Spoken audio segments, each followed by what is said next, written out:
שלום, אני רות יומקין, מנהל פרויקטים, ארכיטקט ומנתח מערכות.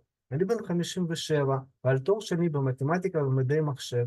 השתתפתי ב-132 פרויקטים, מתוכם 54 ניהלתי בהצלחה. 8 שנים ראשונות עבדתי בתור מתכנת, ובשנת 96 התחלתי לנהל פרויקטים וצוותים ישירות ומטריציונית. עבדתי מול גופים שונים, פרטיים, ציבוריים וממשלתיים, בתחומי של CRM, ERP, ניהול מוקדים, תקשורת, מערכות מידע ממשלתיות ומשטרתיות בארץ ובחו"ל.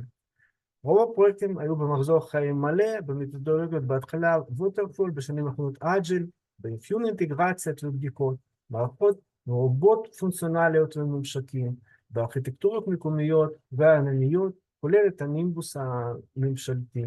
אשמח להשתלב ולתרום להצלחה גם בצוות שלכם. תודה.